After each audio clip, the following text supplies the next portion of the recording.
Hello friends! I'm happy to welcome you to the Holly Lolly channel. You know, I decided to record a video today on the topic of what I miss in Japan, because I know that if people are watching my videos, it means they're interested in Japan, they want to move here to live permanently or stay for a while. And I want to tell you about the challenges I've faced since moving here, with my own experience. And I want to share what you might face, so you can evaluate how acceptable it is for you. Some people might say, well, these downsides aren't really downsides for me. But for others, I'm sure there will be things that mean a lot to them, and they'll think, I can't give that up, or I'm not ready for this. It just so happened that I wasn't prepared for life abroad. Life and circumstances led me to move. And for many things that I now have to deal with, I was really unprepared. So, the first thing I really miss in Japan is communication and socialization. Many people who live abroad will understand me. Well, let's not talk about everyone specifically, but those who live in Japan will understand me. Japan can probably be called a country for introverts, where everyone lives in their own world. No matter which cafe you enter, everything is designed for you to eat alone. Of course, there are places where groups can gather to eat, but they're not as common. More establishments are designed for situations where you just pop in alone, grab a bite, and have minimal contact with other people. So, it's great for Japanese people and those who are used to living alone. For them, this comfort of solitude and isolation is great. But for example, I'm used to communicating a lot, sharing impressions and emotions. And here, among the Japanese, I can't find friends. I guess I'm still living with rose-colored glasses that I just can't take off, because I meet people in different places, and it seems to me that all the Japanese are so kind, and I still feel like they're so sociable and friendly that I want to start a conversation with them, to join their company. But the language barrier gets in the way. But still, I will tell you about my small experience of communicating with the Japanese. But before that, I'll also say that people from our countries, who have been living here for 15 to 20 years, have become so Japanized, meaning they've become like the Japanese, that they are perfectly fine with minimal communication. They might meet once a year, maybe twice a year, or make a phone call once every 2 months, and that's absolutely normal for them. That's what I've noticed during my time living here. They don't feel a lack of attention. I don't know what this is related to. It probably depends on the person, because it's not common here like it is back home where, for example, you call a friend and say, hey, I've got a little free time in the evening, half an hour, let's grab a coffee? Oh, sure, let's go. And you meet up, chat, get a boost of energy, and then you go home, and everything is great. Here, you have to plan years ahead. For example, I'm recording this video at home. I wanted to go outside in this beautiful weather and record this video, but I can't because I'm expecting people to come to clean the pipes this morning. We were notified more than 6 months ago that on a specific date in June, they would be cleaning the pipes, and we were told to stay home that day from 8 a.m. until late in the evening. So, the whole building is staying home and waiting. That's why I'm sitting here, recording this video, because I can't go anywhere. And all the Japanese are like this. They plan 6 months to a year ahead. Another example, I have acquaintances who are creative people, musicians, and they told me a story. They're also still not used to this aspect of Japan. They said they had a concert, and a group of Japanese people came up to them. They praised them. Oh, you played so well, we want to invite you to play at my anniversary. My friend agreed and asked when exactly it would be.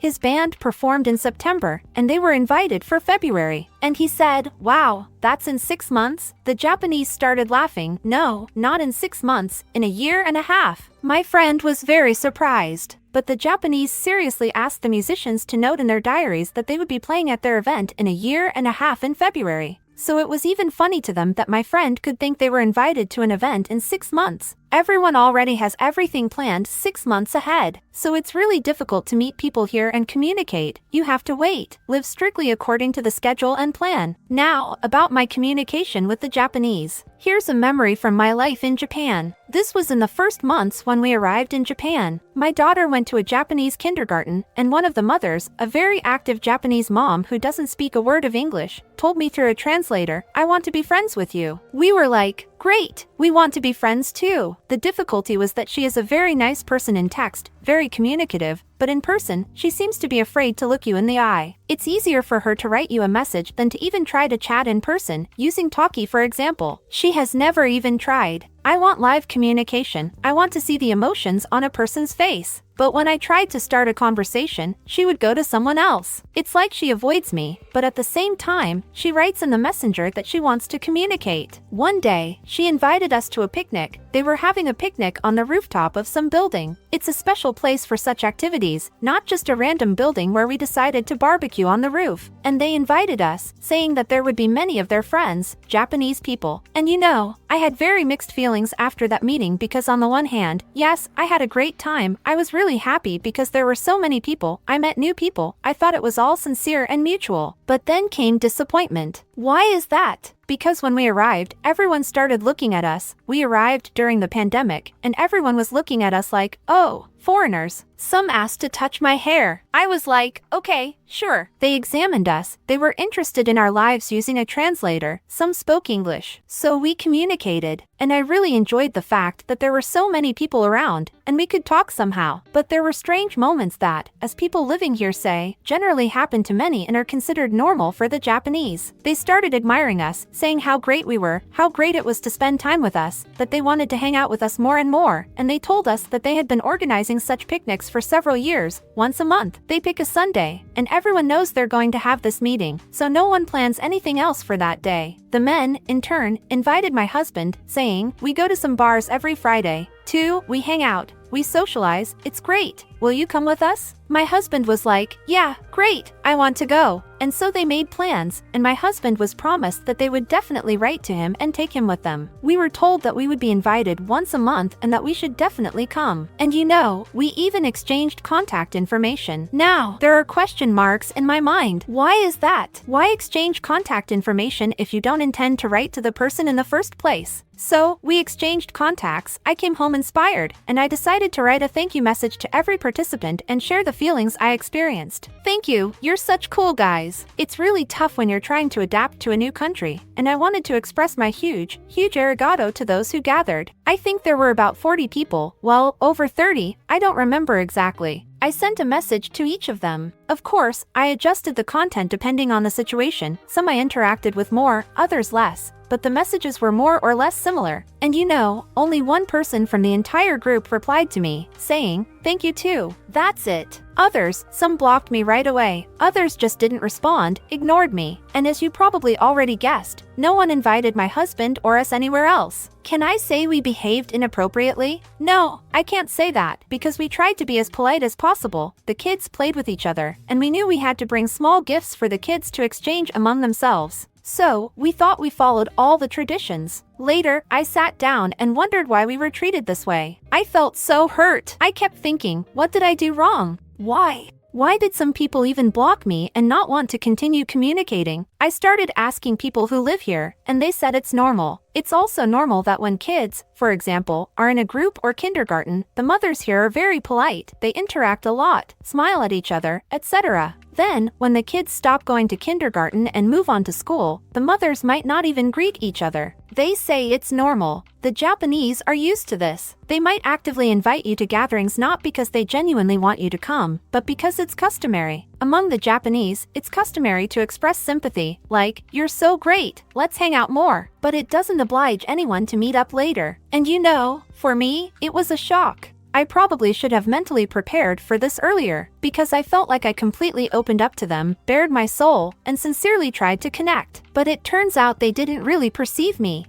For example, if I don't like someone, I would never tell them, I don't like you, because I think that's uncultured and unethical. But still, I wouldn't compliment them, saying, wow, you're so cool, you behave so well, you're so great. In such cases, I would just politely interact, but I wouldn't say things that I don't truly feel. And that's the kind of treatment I want for myself. In my worldview, it's normal to say what you feel and expect the same from others. So, yes, there is indeed a lack of socialization and communication in Japan. Or maybe we're just unlucky. This is my experience. What do you think? Share your thoughts in the comments. The next thing I really miss is outdoor cafes and restaurants. You know, those summer terraces where you can relax, chat at your leisure, sip tea or coffee, and have a nice time. Here, most establishments are designed for quick visits. You come in, grab a bite, and leave. I live in Tokyo, and there's a lack of space here, so there's simply no space to allocate large areas for people to sit outdoors and socialize. If you've planned to meet someone, you need to think ahead. Will there be enough space for 3 or 4 people, not just one, so that everyone can fit? And you also need to reserve that spot in advance, because if you just show up, at best, you'll be standing in line to get in. At worst, they'll tell you sumimasen, sorry. sorry, all the spots are reserved for today. Please come another time.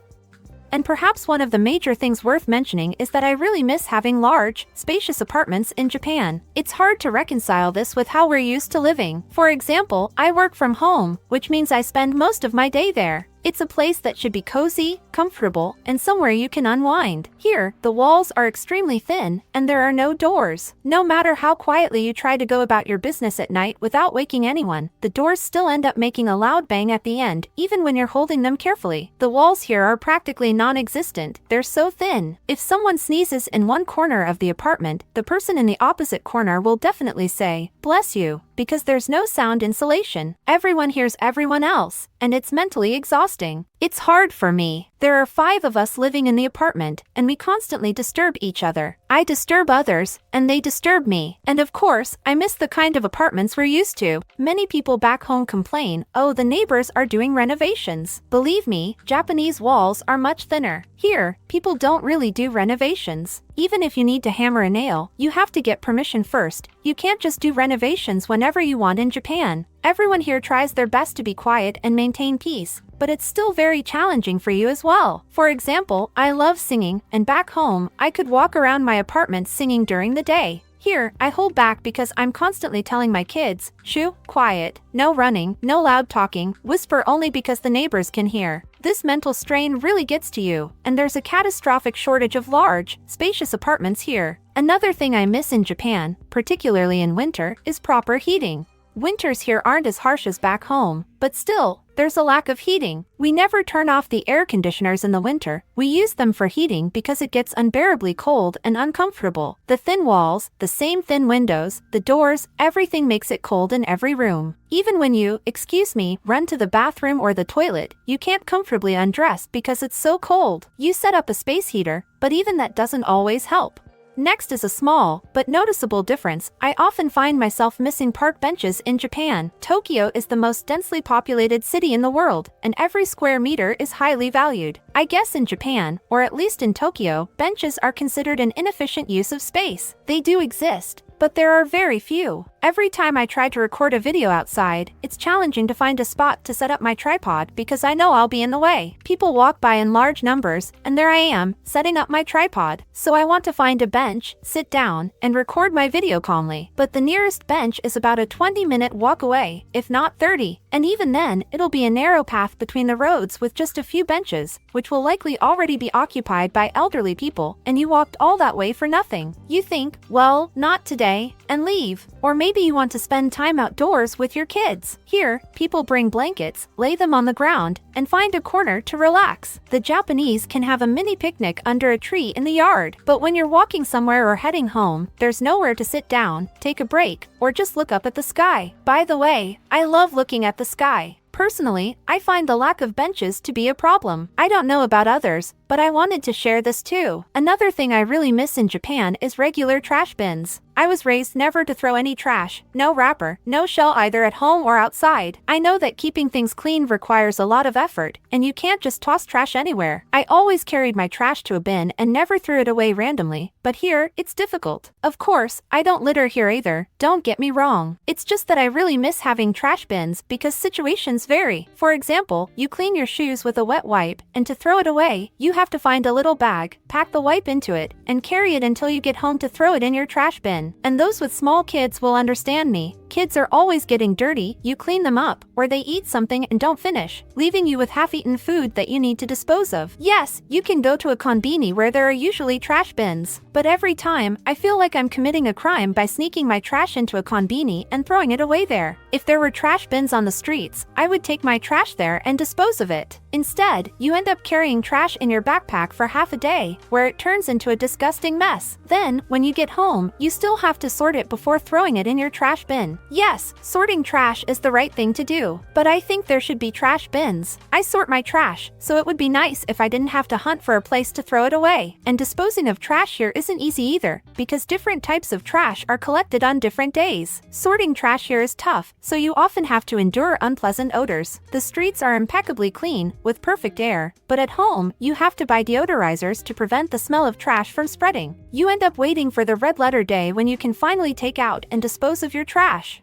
Another thing I miss in Japan is the familiar food from back home. How I miss borscht, stuffed cabbage rolls, and cottage cheese pancakes. You might think, well, you can make that at home, but not all ingredients are available in Japanese stores. For example, finding beets is quite a quest. Or they don't really like dairy products here. You won't find cottage cheese anywhere unless you make it yourself. Honestly, I don't know how to make cottage cheese. I mean, I know how it's done, but I often don't have time for that. And to be honest, I just don't bother with it. I'm used to being able to go to a supermarket, buy it, and eat it. Of course, whenever I get the chance to go somewhere, I don't deny myself the pleasure of eating dishes from our cuisine. Once, we were in Kyoto at a restaurant called Kiev, and they had wonderful dishes. I believe there are 4 restaurants with our food, but honestly, all the food there is adapted for the Japanese palate. The dressed herring salad is made with Korean carrots, and instead of herring, it's red fish. So, it's not how we're used to. You want to experience the familiar taste, but it's not the same. I miss our baked goods. Japanese pastries, especially the sweet ones, are delicious, but they don't have the cakes and pastries that we're used to. Here, in my opinion, they don't have the kind of delicious sweets we're accustomed to. They don't have real milk chocolate. I eat milk chocolate, and I know I should eat dark chocolate. It's healthier, or rather, less harmful. But I love milk chocolate. They don't have good milk chocolate here, so I order Milka on Amazon to get a taste of childhood. There are plenty of sweets in Japan, but they're not the same. Yes, they have other delicious foods here. For example, you probably won't find such fresh fish anywhere else. The seafood here is simply the best, but the taste preferences we develop in childhood stay with us. And then nostalgia sets in. You want to relive that taste, the taste of childhood. Another minor point, Japan lacks the large shopping malls we're used to strolling through. Sometimes shopping turns into a trip to a cafe or the cinema. Then you go back to the stores, try something on, and check out interesting items. Here, there are very few shopping malls, mostly small shops. Or something similar to Auchan, I have to take public transport to get to a store like that. But konbinis are on every corner. That's the most convenient shop for me, and I love it. In Tokyo, there are stores that are called supermarkets, but they're just large grocery stores. There aren't many of the really huge supermarkets we're used to, probably because of the lack of space, and it usually takes a long time to get to them. I wanted to make a small note about my video. I didn't mean to say that life in Japan, in Tokyo, is so terrible that no one should come here. No, I love Japan. I sincerely love it. I have great respect for the Japanese and everything related to their culture. So why am I telling you all this? What's my goal when I share this information in my videos? I want to tell you the truth, to share what I'm living through, what a foreigner faces when choosing another country to live in. And of course, this is life. I don't know if you believe people on social media who show, oh, my life is amazing, everything is great. Today I'm relaxing here, dining at a super fancy restaurant. But we all know that's just a wrapper, a pretty picture. And these people have problems and difficulties too. They just don't share them with you. In my videos, I don't want to put up a facade. I want to be open and honest. Japan is truly an amazing country. Life in Japan, in Tokyo, is wonderful. There's much to admire, but there's also much that's different from what we're used to. I just want you to know the other side of the coin. What I talked about today aren't even really drawbacks. It's more about what I personally miss here. I share the positives and the great aspects of Japan in many other videos, so make sure to check those out as well. Don't think I just wanted to say something negative. I want to share the truth with you. A big arigato to everyone for watching. Please like the video, subscribe to the channel, and I'll see you in my next videos.